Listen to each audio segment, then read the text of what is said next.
We're joined by Chris Cillizza, Washington Post, postpolitics.com. That was great stuff. Yeah. You see these absolutely abysmal poll numbers for Democrats, but here we have John Karl talking to Harry Reid, who is not written out in Nevada. No.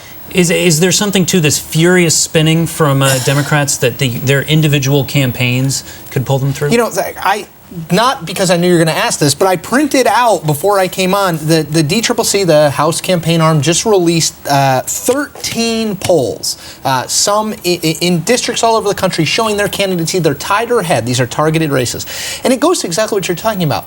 Amid the ABC Washington Post poll, amid the NBC Wall Street Journal poll, all of which seems to show impending doom. Right. You have these places where these Democrats are winning. So is it local or is it national? I think that is kind of the central question of this election. I tend to think it's national just because if you look back at midterm elections since World War II, the president's party has lost seats in the House in every one but one. That would suggest there's some kind of national something going on.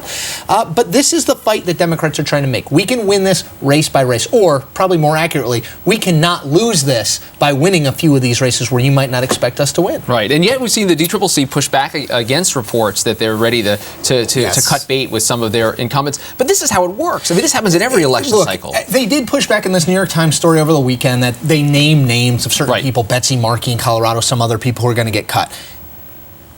Whether or not they've decided to cut these specific people, yes. Look, do they have more money than House Republicans? Absolutely. Do they have enough money to spend as much as they need to in every one of these districts where a Democratic incumbent could lose? Absolutely not. They simply don't. I think they want to delay that decision or that decision coming to light as long as possible, because once you start cutting off some incumbents, other incumbents look around and say, oh gosh, am I next?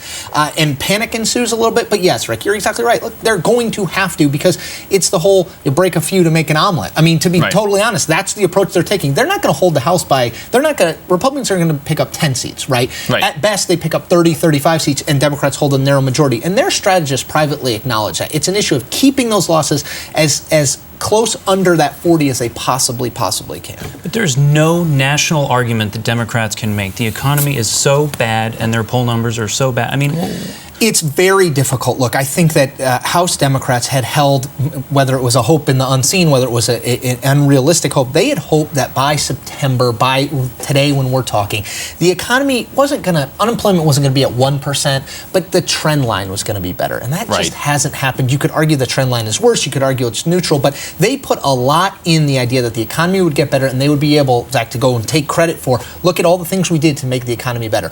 Without that argument, it's a huge pillar that they simply don't have anymore. And that's why I think you're seeing these predictions from Charlie and Stu and Larry Sabato and others basically saying, okay, now there's no message that they can go nationally to sell, so what are they going to do? And we've seen something shift just in the perceptions, it seems like, to see the big prognosticators all saying this in mass. They're all moving in the same direction. And that matters. Does it matter to somebody in Missouri whether they vote for Ike Skelton or not? No, but it does matter a little bit in terms of people like us, and especially donors. And money. People don't like to invest money in what they think is a losing cause. All right, Chris Cillizza, Post Politics. We appreciate it. Thanks so much for being on with us. That does for this edition of Top Line. Check us out at twitter.com/Rick Klein, twitter.com/ZByronWolf, twitter.com/The Fix, across the table from us, and more. John Karl's great interview tonight on World News. Great stuff. Good. Standing interview, not a sit down.